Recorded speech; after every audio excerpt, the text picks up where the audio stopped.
Financial markets పై పట్టు సాధించాలనుకునే వాళ్ళు Revanth conduct చేసే వెబినార్ కోసం ఈ నెంబర్ కి కాల్ చేయండి. నమస్తే, వెల్కమ్ టు సుమన్ టీవీ. నేను విష్ణు. ప్రస్తుతంతో పాటు NISM and CRISIL certified wealth manager Revanth Chalamala ఉన్నారు. వారితో మాట్లాడదాం. నమస్తే రేవంత్. నమస్తే అండి. రేవంత్, ఒక్కసారి ఫైనాన్షియల్ ప్లానింగ్ గురించి మాట్లాడదాం. ఫైనాన్షియల్ ప్లానింగ్ విషయానికి వస్తే ఎవరికి వాళ్ళుగా ఫైనాన్షియల్ ప్లానింగ్ లేదంటే ఫైనాన్షియల్ మేనేజ్మెంట్ చేసుకుంటుంటారు. అవును. బట్ అయినా కూడా చాలా మంది కామన్ గా కొన్ని మిస్టేక్స్ చేస్తుంటారు కదా. ఏంటి అసలు ఈ మిస్టేక్స్ ని ఎలా అవాయిడ్ చేసుకొని ముందుకెళ్ళాలంటారు? సాధారణంగా అందరూ ఎటువంటి తప్పిదాలను చేస్తుంటారు? మీ నోటీస్ కి ఎక్కువ ఎటువంటి తప్పిదాలు వస్తుంటాయి? ఎందుకంటే మీరు ప్రతిరోజు చాలా మంది క్లయింట్స్ తో డీల్ చేస్తుంటారు కాబట్టి సర్వసాధారణంగా అందరూ ఎటువంటి తప్పులు చేస్తున్నారు?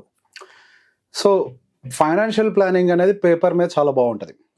పేపర్ మీద పెట్టేటప్పుడు చేసుకునేటప్పుడు చాలా బాగుంటది. కానీ చాలా మటుకు ఫైనాన్షియల్ ప్లానింగ్స్ పేపర్ మీద మిగిలిపోతాయి. అవి ఏవి కూడా వాళ్ళు అనుకున్న స్థాయికి వాళ్ళు రీచ్ అవ్వలేరు వాటిని.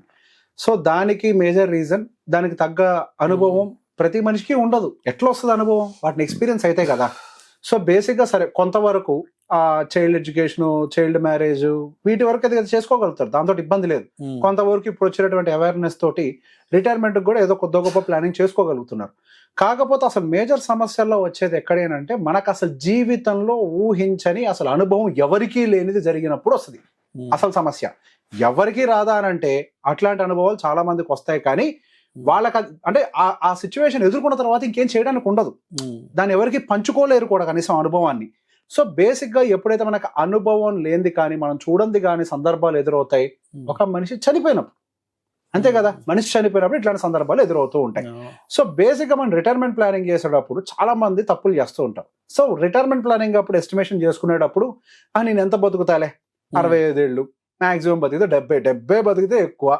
ఎవరు చెప్పి నువ్వు 70 బతుకుతావని? ఎక్కడ రాసుందా 70 బతుకుతావని చెప్పి? నేను డిసైడ్ చేసుకుంటున్నావా 70 బతుకుతావని? 70 దాటిన తర్వాత వేసుకొని చచ్చిపోతావా? లేదు కదా. బతికే అవకాశం ఉంటే బతుకుతారు కదా. సో మన ఎస్టిమేషన్ ఎప్పుడు దాకా చేసుకోవాలి?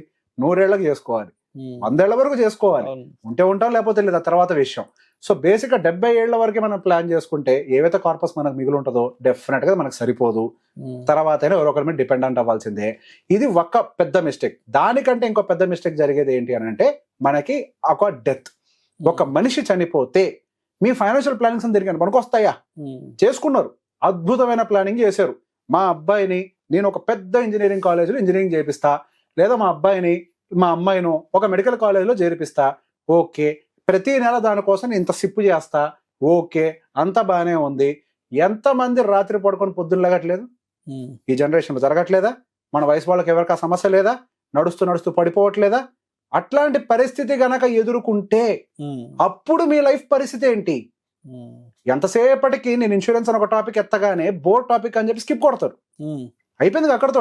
ఇన్సూరెన్స్ అనే సబ్జెక్టే బోర్, మనకు ఉపయోగపడని, మనకి అవసరం లేని సబ్జెక్ట్ అంటూ అందరు ఫీల్ అవుతుంటారు. అందరు ఫీల్ అయ్యే టాపిక్ అదే కదా, ఇన్సూరెన్స్ అంటే బోర్ అని.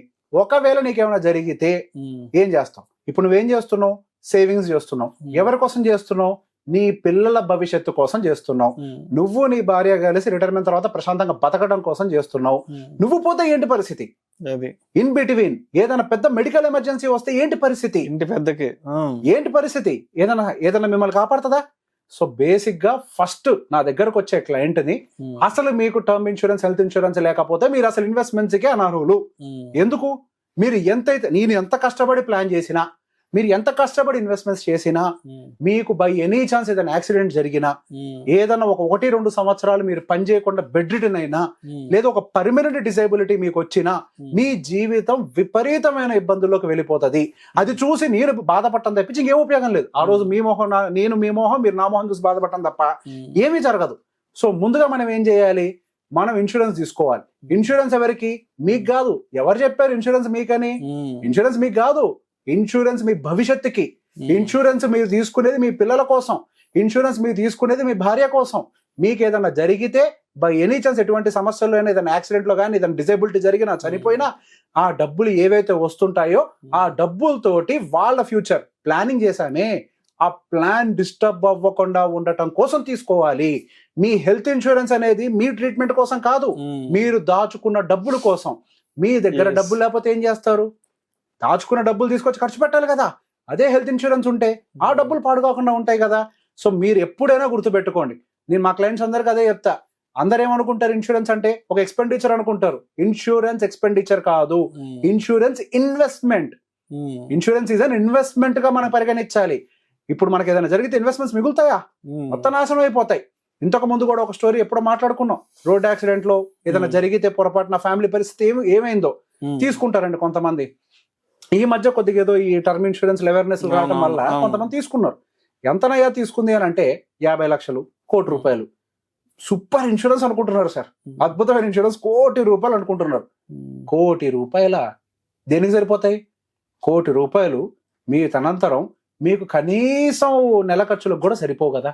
మీరు ఎర్నింగ్ పర్సన్, మీకేం జరిగింది, కోటి రూపాయలు వచ్చాయి, మీ ఇంటికి ఏం జరిగింది, ఇన్కమ్ కట్ అయింది, సోది మాట చెప్తారు, నా భార్య పనిచేస్తుంది అని. నీకు బుర్ర బుద్ధి పనిచేస్తుందా? భర్తను పోగొట్టుకున్న తర్వాత ఆ పిల్ల బయటికి రావడానికి 2 ఏళ్ళు పట్టుద్ది టైం, ఒక 2 సంవత్సరాలు టైం పట్టుద్ది. ఒకేసారి కోటి రూపాయలు అమ్మాయి చేతిలోకి వస్తే ఎట్లా హ్యాండిల్ చేయాలో కూడా అమ్మాయికి తెలియదు కనీసం. చుట్టుపక్కల వాళ్ళందరూ వస్తారు, దాన్ని అజ్జే ఇజ్జే అని చెప్పి మొత్తం మిస్లీడ్ చేస్తారు. మనం ఏం చేయాలి?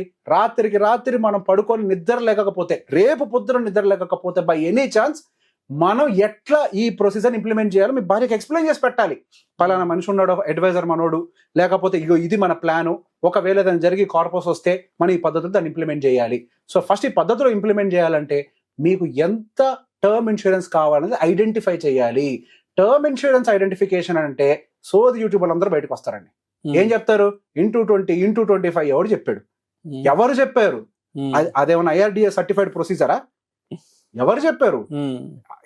ఒక టర్మ్ ఇన్సూరెన్స్ తీసుకోవాలి అని అంటే దానికి నీడ్ అనాలిసిస్ చేయాలి.